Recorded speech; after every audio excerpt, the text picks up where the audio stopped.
നമസ്കാരം. മലയാളി വാർത്തയിലേക്ക് സ്വാഗതം. അതിദുഃഖകരമായ ഒരു വാർത്തയാണ് പുറത്തു വരുന്നത്. കൊക്കയിൽ വീണ് യുവാവിന് ദാരുണാന്ത്യം.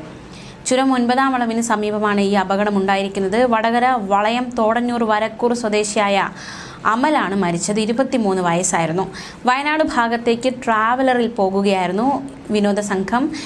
ഇതിനിടെ മൂത്രമൊഴിക്കാനായി ഇറങ്ങിയ സമയത്തായിരുന്നു അപകടമുണ്ടായത്.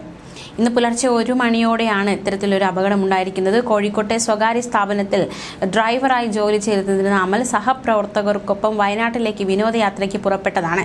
അമലടക്കം 13 പേർ വാഹനത്തിലുണ്ടായിരുന്നു. കൽപ്പറ്റയിൽ നിന്നെത്തിയ ഫയർഫോഴ്സ് സംഘമാണ് കൊക്കയിൽ നിന്നും അമലിനെ പുറത്തെടുത്തത്. മൃതദേഹം താമരശ്ശേരി താലൂക്ക് ആശുപത്രിയിലേക്ക് മാറ്റുകയുണ്ടായി.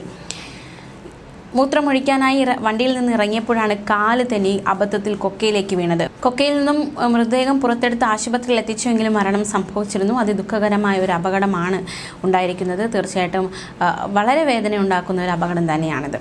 അതേസമയം നമുക്ക് മറ്റൊരു വാർത്ത കൂടി നോക്കാം.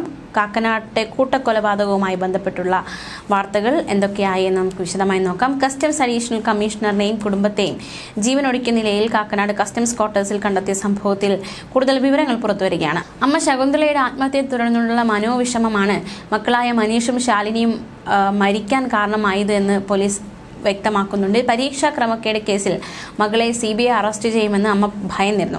ഇക്കാര്യം അമ്മ പങ്കുവച്ചിരുന്നുവെന്ന് ഇളയ മകൾ മൊഴി നൽകി. അമ്മ ആത്മഹത്യ ചെയ്ത ശേഷമാണ് ഒരുമിച്ച് ജീവനൊടുക്കാമെന്ന് സഹോദരനും സഹോദരിയും തീരുമാനിക്കുന്നത് എന്നാണ് പോലീസ് വ്യക്തമാക്കുന്നത്. ജാർഖണ്ഡിലേക്ക് പോകാൻ മനീഷ് വിജയ് ടിക്കറ്റ് എടുത്തിരുന്നുവെന്നും പോലീസ് കണ്ടെത്തുകയുണ്ടായി. ഫെബ്രുവരി 20 വ്യാഴാഴ്ചയാണ് മനീഷ് വിജയിയും കുടുംബത്തെയും കാക്കനാട് ഈച്ചമുക്കിലുള്ള ക്വാർട്ടേഴ്സിൽ മരിച്ച നിലയിൽ കണ്ടെത്തിയത്.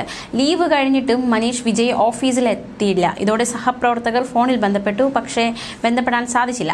ഇതോടെ സഹപ്രവർത്തകർ ക്വാർട്ടേഴ്സിലെത്തി. പരിശോധനയിലാണ് മനീഷ് വിജയെയും സഹോദരിയെയും തൂങ്ങി മരിച്ച നിലയിൽ കണ്ടെത്തിയത്. തുടർന്ന് നടത്തിയ പരിശോധനയിൽ മാതാവിനെയും മരിച്ച നിലയിൽ കണ്ടെത്തുകയായിരുന്നു. പോലീസും ഫോറൻസിക് സംഘവും എത്തി പരിശോധന അടക്കം നടത്തിയിരുന്നു. കട്ടിലിൽ ബെഡ്ഷീറ്റ് ഇട്ട് മൂടിയ നിലയിലായിരുന്നു ഇവരുടെ മാതാവിൻ്റെ മൃതദേഹം കിടന്നത്. ചുറ്റും പൂക്കളും കുടുംബ ഫോട്ടോയും വെച്ചിരുന്നു.